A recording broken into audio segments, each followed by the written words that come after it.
amazing. I know, right? I feel this. Yeah. It's actually kind of cool. So on that note, welcome. Tell everybody who you are. My name is Bas Rutten. I'm a retired mixed martial artist. Did really well. Won 3 world titles in Japan. Became UFC Heavyweight Champion in the UFC Hall of Fame. And I didn't lose a single fight in my last 22 matches. So, yeah, high finishing rate. I think it's an 89% finishing rate, equally between submissions and knockouts. So I'm very proud of that because that means I can knock you out or I can submit you. Whatever you give to me, I'll do. That's pretty much it. And then from that moment on, I started going into movies, TV. I had a TV show on TV for 9 years, 431 episodes. Called? I worked on Kevin Can Wait. I did a bunch of movies, many movies with Kevin James. He's a close friend of mine, and he always seemed to love me to be in it. So that's what we did. What was your series? What was the series called?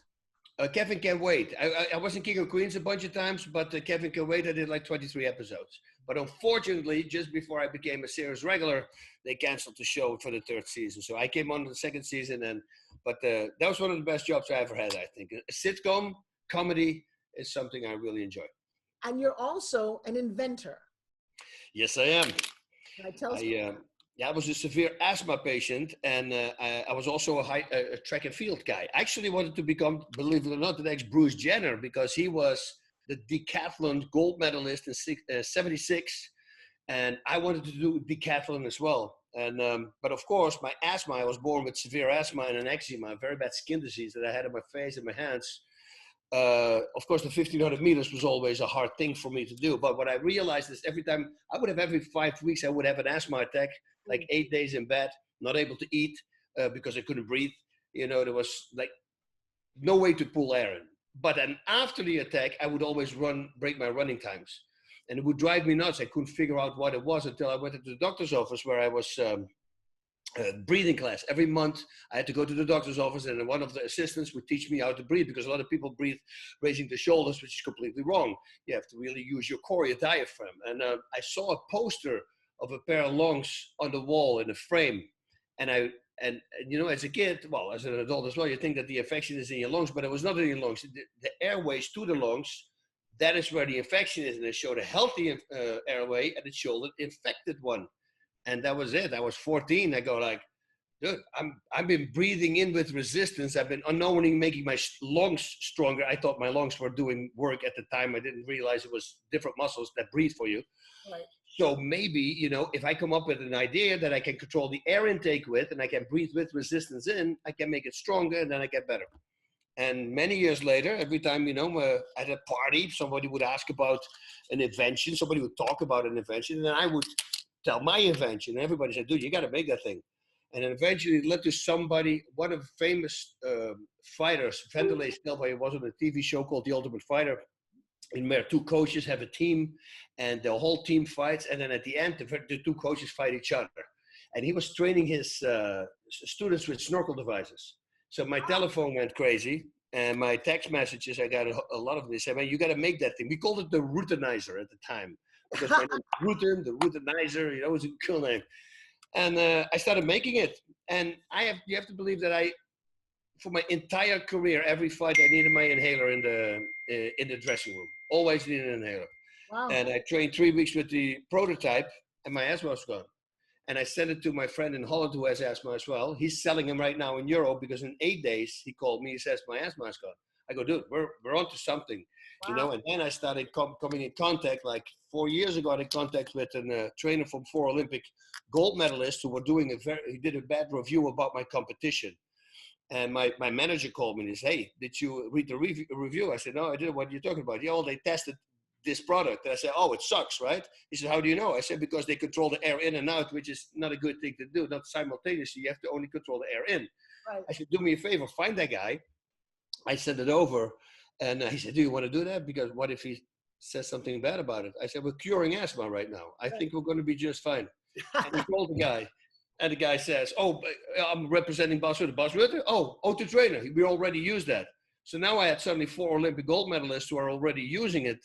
And now I suddenly have 12 published medical journals to back every claim up that I always said it did. Boom. And now we were in business. Now suddenly people realize, wait a minute, it's real. And here we are. It's going actually pretty good. I kept my head above water with the whole COVID time.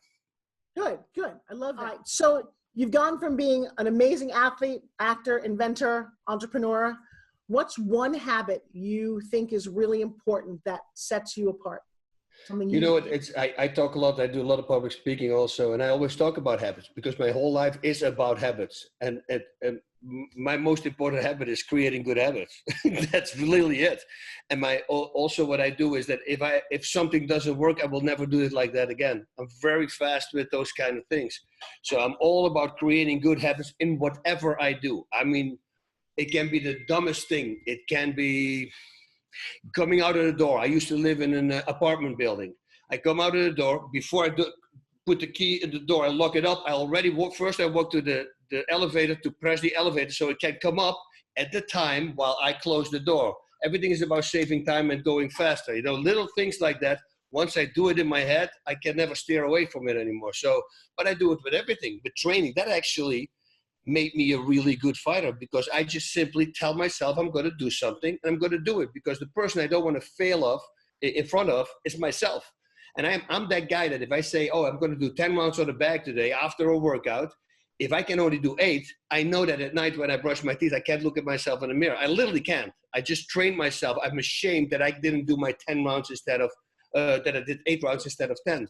You know, and I just drove that with everything that I did. And I think that is with the O2 trainer, that is with everything else. That's why, you know, it's working because if something doesn't work, I throw the habit out and I create a new habit. Well, actually, I never throw the habit out. I turned the bad habit into a good habit. It's a book that I read, The Greatest Salesman in the World. That's Bendino, one of my favorite writers and one of my favorite books. But where did you come up with this? Was this instilled from you from childhood or did you make this up on your own? No, from childhood, and I think it comes from my asthma. I was thinking about it today. I was one flight of stairs up to the restroom downstairs. So if I had an asthma attack in bed, that would be an hour expedition for me to go down and to just pee. And then I had to go back up the stairs, which is way harder. You know, I would literally sit on the stairs, one step down, have to take a recoup from that, one step down, have to recoup from that, and you know. So I always, you know, I knew that if I had to go to the restroom. Well, I was going to have a fight for an hour. And I think that is, I just knew that I had to work, I guess, for things that, I just put that into everything in life.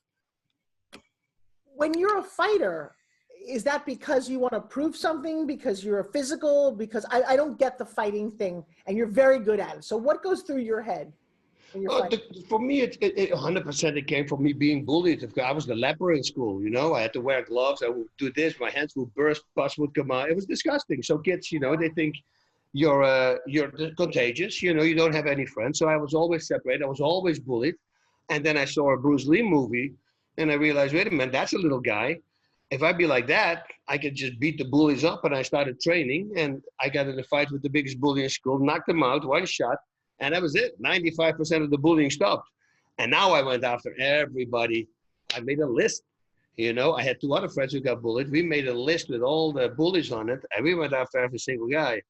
You know, and every other person that got bullied, guess who took care of that problem? You know, so I suddenly realized, hey, I have a good feeling for it. And then suddenly free fighting, but they call mixed martial arts now, came along in Japan. It was in 93. What can you do? Well, you can choke, you can punch, you can kick, you can do extra. What do they pay? Yeah, okay, I'll do it. You know, well, whatever. And suddenly I just am in Japan fighting and I start excelling at it. I had no clue. I have to say, my work ethic is really extreme. Yeah. You know, I commit and I commit. So people say, oh, but you learn fast. You have no clue what I do. I mean, I woke up when I started focusing on the submission game, like chokes and neck breaks and all leg locks, I woke my wife up at least 6 times in the middle of the night. I would dream a submission. I would put her in the submission. And I created a new one. And then I would write down and said, hurts your shoulder, right? Yeah, okay, it's a shoulder thing. And then the next day I would try it out in training. You know, the whole house was full with little pockets. You guys still married? Yes, we're 28 years together. Yeah. Come up here, tapping out. Yeah. All right, so along with the book, what is one unhabit that you would say to somebody? An unhabit? Yeah, something people should stop doing to be successful. Oh. Like a pet peeve of yours. Being late. Being late, okay. Being late, you know, you don't want to come 2 times too late with me because I won't show up the 3rd time. I will tell you the first time if you come too late. I say, don't do that again. You come 2nd time, that's it. I'm out. I can't stand it. Why is that important to you? It's important because time is the only thing we can't get back. I'm always on time. Why can't you be on time? That's what I always say. I'm actually 10 minutes or 15 minutes before the meeting. I'm always there already in the car. I'm waiting. I just made it a habit to always be on time. You know, and I hate people. You see, but I do this with everything, you know, and I won't, you know, my friends, if go like, oh man, if I'm 5 minutes late, I say, no, leave 5 minutes sooner. That's what you're going to do. Because, and now especially that you said you're going to be 5 minutes late, at noon, 1 second after, I'm out. Now I make it a game, you know, so yeah, that's the thing. It's a very disrespectful thing. I left Los Angeles for that reason. It didn't matter how soon I left. I could never make my appointments in LA. I don't care what was going on. The worst, yeah. But you still managed to figure that out. Oh, yeah, no, because I leave very early. If I go to LA and I know it's during the day, most of the time I'm there 45 minutes before because I simply don't want to show up late. I don't want to be that guy because I despise it. And then I hope that other people don't do it with me. But at what moment did you decide that you hated it? I know exactly when I decided. I had a teacher who embarrassed the one person who was late and taught us that no excuse, it doesn't matter. You made a promise to be in your seat at a certain time and you broke your promise, and that means about breaking integrity. And I remember I was mortified. And from that time, I have never been late either. In fact, I used to work for ESPN. If you were not 15 minutes early, you were late. You're late, yeah. No, and I think it's my parents. My parents, they instilled all these great principles with me. Listen, when I was 12 or 14 years old, I had 2 newspaper jobs, a daily and a weekly. I worked as a dishwasher. I restocking groceries. I worked on the farm, you know, and I made a killing because we were like tomatoes. Every little box of tomatoes that you have, you get money for. It was not per hour. It was per how many you do go. So if you worked hard, you got a lot of money, you know. And I always had money because I was always working. So that later on in life, everything was just easy because I'm used to working already. I worked so hard when I was a kid. So I hated my mom and dad for it when I was young. I remember that because I would get a stereo. I would ask for a stereo and they would give me an amp and a record player at the time. And then they say, okay, go make the money for your speakers. Oh, you know? No. And I go, oh no, but you know what? Like 10 or 15 years ago, I called my dad and it was on Father's Day. And I said, thank you so much for having done that to me because it helped me in the rest of my life. I can do anything. I can lose a job now. I can sell cars tomorrow because I know I'm good with people and because I'm honest, I truly love people. So it's not an act, you know, I'm really and people see that when you mean something. So yeah, no, that was a great thing that they did with me. What was your biggest obstacle ever? Oh, my biggest obstacle ever. It's a hard one. Yeah, you see that it's hard for me an obstacle because I overcome. I always say that whatever I do, I go after. Yeah, it's hard. Maybe be too hard on myself, but sometimes that but for the rest, yeah, it sounds really egomaniac, but I think whatever I tried, I'm pretty good at.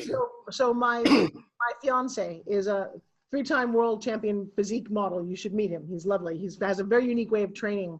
On January 1st of this year, the fittest man on the planet, present company excluded, but he was going to the Arnold. January 2nd, on his motorcycle, he got taken out by a car.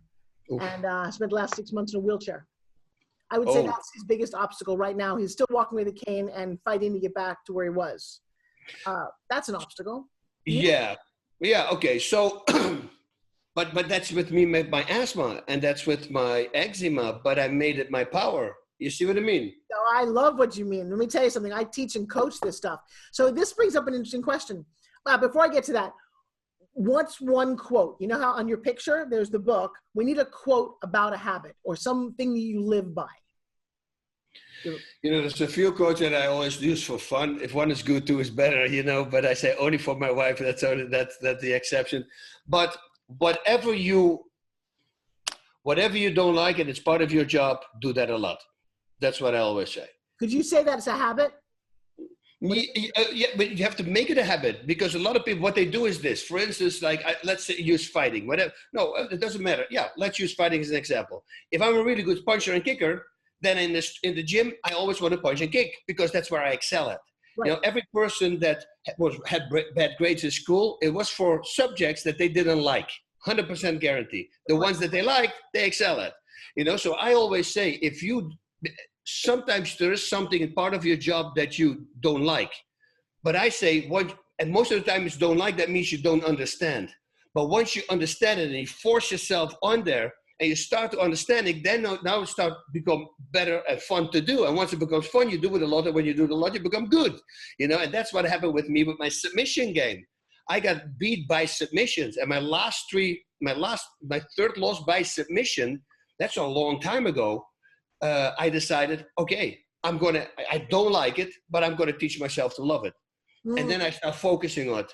And then I became obsessed with it because suddenly I saw the possibilities and the reactions. I won my next 8 fights by submission. People go like, what the heck is going on? Before I was just knocking people out. Now suddenly I start submitting them. I never lost a fight again. So just because I made that decision, I went undefeated in my last 22 matches. So, you know, it works with that. And that's the same with that stamina. Stamina was my worst thing. So I made it. I didn't want to get tired because it would put me in the mind frame of me having an asthma attack. It was really weird. I was afraid of getting tired until I told myself, I'm going to love it. And then every time when I would get really tired, I would shout, oh, I love it. I want to get more tired, more. And I was just brainwashing myself and boom, suddenly I loved it. We have the Baz Rutten motivational series out yet, dude? Yeah. I've met a lot of people. I've not heard someone. Maybe Don Wilson comes close. You know, Don the Dragon? Don's great. Yeah. He's got that same kind of the way he keeps going. But I love the fact that you overcame something to get there. Yep. How would you like to be remembered? What would you like people to say about you? Oh, that's so good. Ford said that line. I tell all my students, I want to be remembered as a decent guy. Just a guy who did, you know, to help his fellow man and to help everybody, you know, and then at the end, after they did all that talking, they say, you know, he was actually a pretty good fighter as well. But that I don't want to be remembered as the fighter. I would just want to be the good guy, because I think we needed way more. If I was at the airport in Las Vegas and you know, and these old people come in and nobody stands up, and there were a whole bunch of kids, and I started shouting at the kids, are you guys serious? Get your ass up. Let these people sit down. I go like, wow, the parents don't teach that. That is amazing when that doesn't happen. You see, just hold the door open for somebody. That's not so bad. Oh, somebody backs up the car. Why would they get angry if you don't see them? You know what I do? I back up. I say, oh, I stop traffic. Actually, I help them to back out because I know it's a nightmare. You know, I don't shout because it cost me 5 seconds of my life. Come on, just relax. Be a decent person. See and enjoy each other in a way that we could never before. I'm not getting on a plane tonight to California. Yeah. It's awesome. And nobody's getting sick. That's true. You have children? Yes, I have 3 daughters and a grandchild, also a 5-year-old. Wow, congratulations. I've got thank you. 17-year-old twins. Hey, what's your first memory in life? Oh, well, this is really, well, a big one is, of course, knocking out the bully. But before that, I was 10 years old and I was staring out of the window. And that's always stuck with me because it came later back in my life. And I was looking at a tree. And the teacher was trying to get a hold of me. And I heard them laugh, the kids. And suddenly he's shouting, Rutten. And I go, what? He go, what are you doing? I said, I'm looking at the tree. And he goes, what is up with the tree? How did the tree get there? And he said, they planted it there, stupid. I go like, yeah, I understand that. I said, but the tree before, the tree before, the tree before. And if you go all the way back, where do trees come from? And then 6 years ago, I'm sitting in on a talk with somebody who was talked about how the world started. And he started with, and it made such an impact on me, that whole story what he started with, but he started, a leaf fell from the tree. That was the first thing he said. And then he says, that leaf just reached its end destination. Let's go start backtracking it. And he went back to the branch and he goes to the tree before, the tree before, the tree before. And that was for me because I took so much medication. I don't have a lot of memories from when I was a kid because it affected my memory, they found out later.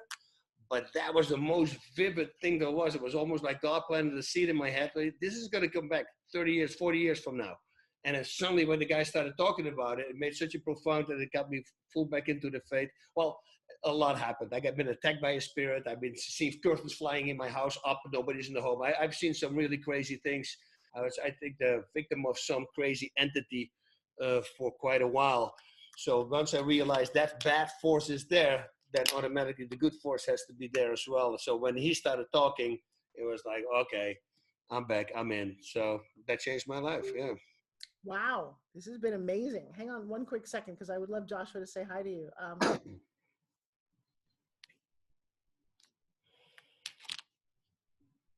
How did you meet your wife? Huh? How did you meet your wife? Oh, you know, it was the one rule that I always broke, you know, but I was a teacher. And they always said, never date your students. Oh, wait, how old? Okay. And I broke the rule once, but that's 28 years ago. So Martial arts teacher? Yeah, martial arts teacher, yeah, striking. I was a Thai boxer at the time. And then, you know, I met her before, 2 years before, and she predicted everyone. She said, you're going to go to Japan, you're going to do this, we're going to move to America. She said this years before it all happened, and it actually came true. Well, I'm a martial artist as well. I ended up the day after I got mugged. I should have studied martial arts the day before. Whoa. But yeah, Taekwondo, Wing Chun, Aikido, many, many years. And nice. Come say hi to Joshua. Hey, how you doing? So this is doing good. How are you doing? Good. So he tells a fascinating story about the reason that he does what he does is because he suffered from asthma and eczema as a kid, and he got bullied and picked on. I got bullied and picked on. Is that why you do what you do?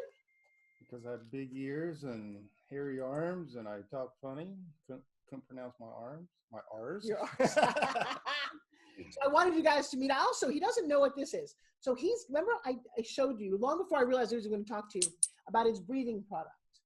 Because in the hospital, they made you do that. And it'd be interesting to talk about. Will you describe your breathing product to him? It's a very simple thing. Let me lean over. It's this.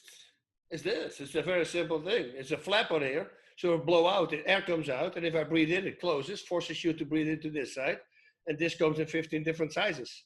It goes from 15 millimeter all the way, 14, 13, 12, all the way to 1 millimeter. So you can gradually, but slowly, but surely, you can decrease the size hole so you get more and more resistance. So you start training. You do breathing exercises with it. It strengthens your diaphragm. But a lot of people don't know that we have, we have about 10 pounds of breathing muscles in our body. And the feeling that you are gassing, that is literally oxygenated blood going from your limbs to your breathing muscles, which you cannot train. But this thing can train it. So now suddenly if you bring your body up, because people don't know how stamina works. Stamina is very simple, like, well, there's many factors. But one of the biggest factors is that if you train a muscle over and over again, it becomes more efficient. And once it becomes more efficient, it uses less oxygen. So your whole body becomes more efficient, but you're forgetting your 10 pounds of breathing muscles that you have, your core, your diaphragm, your intercostal muscles. Once you train your body to a 2.0, so to say, but you forget those breathing muscles, well, you're still going to get tired. So this is what you train. It takes 3 minutes a day, under 4 minutes a day. I'm doing it 4 minutes now just because I want to push the limits. I'm going to go to 5 minutes, but you don't need to. And my stamina, I should not have that stamina that I'm having right now. I did two times endurance training for the last 7 or 8 weeks, and I just blow through my workout like it's nothing. And I'm looking at my wife and go, this is insane. It's a big thing. Have you presented this to other fighters?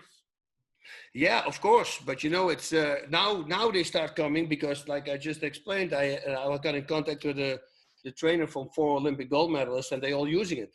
And now suddenly I have 12 published medical journals that back up everything that I've been claiming. And published medical journal, that means it's clinically proven. It's not clinically tested, you know, but they use in the stupid commercials like, oh, it's clinically tested. Yeah, don't buy it.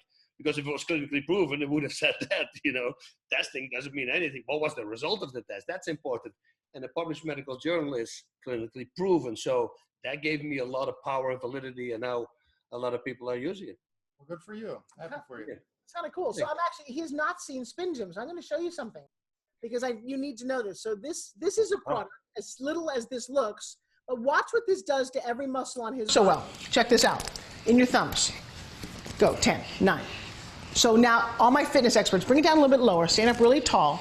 What do you see? So all of his pecs are fine, You see delts fine? You see ab engaged? I'm going to turn you around. Just going to use you right. No, stay right there.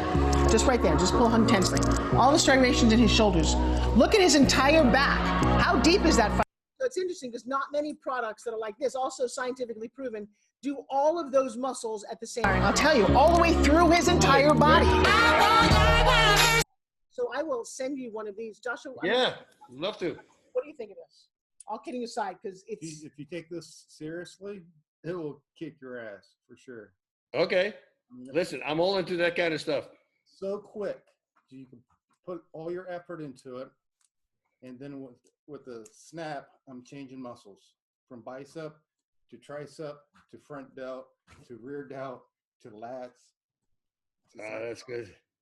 Just like that. So it's nice to have somebody like him endorse it. I'll send you one in a boy color. Yeah, it's the best, but you can bring it everywhere you go. That's the best thing. Oh, let me tell you something. This you do one song, you do 3 minutes to this full out. What does it do to you?